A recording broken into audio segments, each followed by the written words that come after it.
샬롬 로주 읽어주는 제입니다. 2월 13일 목요일 로중입니다.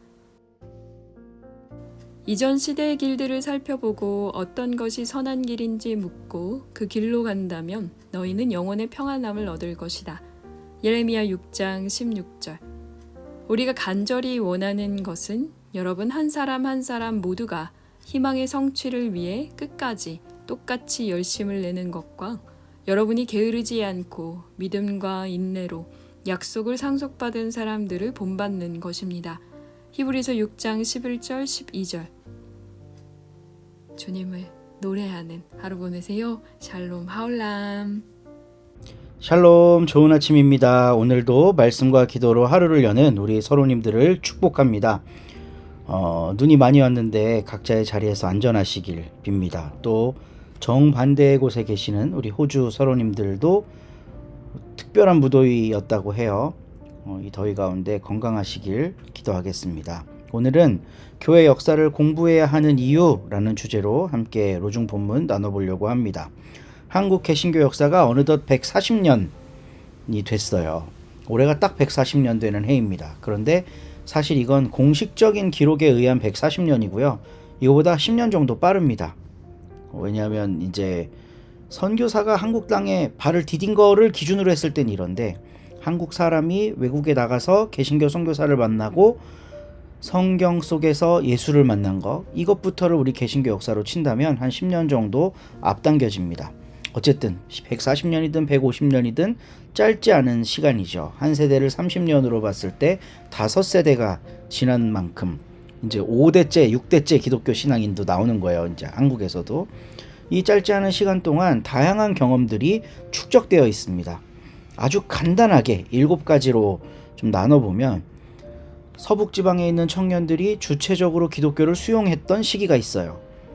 이 나라가 도저히 안 되겠다. 여기서 먹고 살기도 힘들고 제대로 내 뜻을 펼치지 못하겠다 하고 해서 만주로 나갔는데, 거기에서 기독교를 만나서 수용한 시기가 있죠. 또 일본에 가서 기독교를 수용해온 그 시기도 선교 역사 이전에 있습니다. 그리고 선교사가 들어와서 막 파종한 시기가 있어요. 물론 파종이라는 것도 일방적인 게 아닙니다. 한국 사람들의 각 지역에 따른 심성과 선교사의 메시지가 만나서 시너지를 일으킨 게 선교의 역사죠. 그리고 어쨌든 기독교가 한국이라고 하는 토양에 들어왔으니까 한국화가 되는 과정이 생겨요. 민족주의와 기독교가 이렇게 연합하는 시기가 생깁니다. 그러면서 일제강점기가 도래하고, 우리가 잘 아는 대로 3.1운동에 1%도 안 됐던 기독교인들이 민족대표 33인으로 나서죠. 그때 당시에 주류 종교였던 불교와 유교는 민족 대표 역할을 못합니다. 왜냐하면 주류 기득권 세력이기 때문에 사회 변혁적인 일을 못하는 거예요. 근데 기독교와 천도교가 그 일을 하죠. 신생 종교이기 때문에. 그리고 나서 해방이 됐지만 안타깝게도 한국전쟁 일어나고 분단 일어납니다. 이 분단은 한국 교회에 쓰라린 아픔을 갖다 주었죠. 지금까지도 이 분단 때문에 교회가 갈등을 하고 있거든요. 그리고 독재 시기, 이승만 때부터 시작해서 3.15 부정선거, 4.19 혁명, 그런데 또 쿠데타, 이런 거 반복하면서 기나긴 독재의 시기를 거쳤고, 그 사이에 교회들이 여러 형태로 분기분화했습니다. 또 경제개발을 했고요. 그 시기에도 또 어떤 교회는 엄청난 혜택을 보고, 어떤 교회는 그 경제개발에 따른 어두운 면들에 대해 투쟁하며 살기도 했죠. 민주화 시대와 경제성장 시대에도 교회는 다양한 모습으로 변했습니다. 민주화에 앞장서는 교회도 있었고, 저 순빨갱이라고 하는 손가락질하는 교회도 있었고, 그렇게 나뉘어서 각각의 영역이 구축이 됐어요. 그리고 신자유주의 시대를 본격적으로 맞이하면서 기독교에서 하나의 독특한 현상이 나타났습니다. 뉴라이트라고 하는. 2000년대 초반에 여기 이제 만들어졌는데, 그리고 이명박 정부와 함께 이제 새가 확 커졌고요. 사실 지금 전광훈이나 이런 류를 강력하게 뒷받침하고 지지하는 세력이 이 7번 뉴라이트 세력입니다.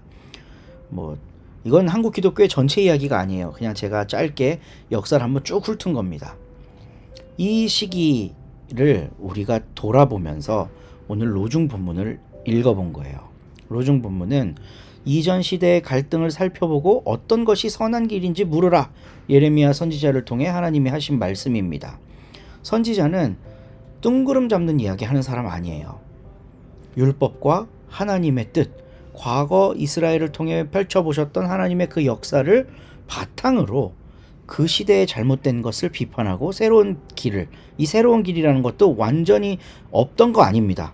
듣도 보도 못한 새로운 게 아니라 과거에 옳다고 여겨졌던 걸 새로운 모양으로 해야 된다, 이런 주장을 했던 게 이제 선교사들이죠. 근데 이전 시대의 교회의 역사, 교회 안에서의 갈등들을 살펴보면서 뭐가 선한 길인지 우리가 찾을 수 있을까? 제가 오늘 여러분들에게 하나의 큰 원칙을 드립니다. 소수자였을 때 교회는 옳은 목소리를 냈습니다. 3.1운동 때도 기독교는 소수였습니다. 20만 명이 채 안 돼요. 당시에 한국 인구가 2천만 명 정도 됐는데 1%가 안 되는 숫자였죠. 그런데도 독립을 향한 그 운동에 가장 앞장선 게 교회입니다. 소수자였을 때 교회는 옳은 목소리를 내요. 로마 시대에도 마찬가지죠. 소수자였을 때 기독교인들은 목 잘려 죽는 거 두려워하지 않고 진리를 외쳤습니다. 근데 교회가 언제부터 타락하죠? 공권력이 인정해 주니까, 교회를 공인하고 나니까 그때부터 타락의 길을 걷거든요. 다수자가 됐을 때 교회는 실수를 많이 합니다. 오늘날 한국 개신교의 문제는 다수자의 위치에 서 있다는 사실로부터 옵니다. 1000만 기독교인 자랑했잖아요, 우리가. 힘이 있으니까 횡포를 부려요. 악법을 저지하기 위해 100만 명이 모여서 기도를 해야 된다, 이런 게 성경 어디에 있습니까? 기도원이 10,000명 데리고 오니까 하나님이 너무 많다고 300명으로 줄인 게 성경의 역사인데, 하나님이 기도원에게 은혜를 주셔서 10만 명, 100만 명 막 이렇게 군대를 늘려서 미디안을 이기게 했다, 이런 거 아니거든요. 하나님의 역사는 마이너리티가 이기는 역사입니다. 근데 한국 개신교는 다수자의 위치에 서 있어서 횡포를 부리고 역사 속에서 하지 말아야 될 것들만 선택하면서 지금 서 있는 것 같아요. 그래서 역사 속 교회가 옳은 선택을 했던 사례들을 공부하자. 그래야 예레미야가 이해가 된다.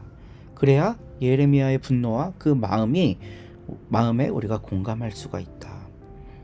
옳은 선택을 했던 교회의 역사들을 살펴보며 소수자의 위치에 있을 때 주로 그런 역할을 잘 했다라는 걸 기억하면서 우리들의 교회는 어떤 모습이어야 할지 오늘 기도하시면서 그림을 그려보시기 바랍니다.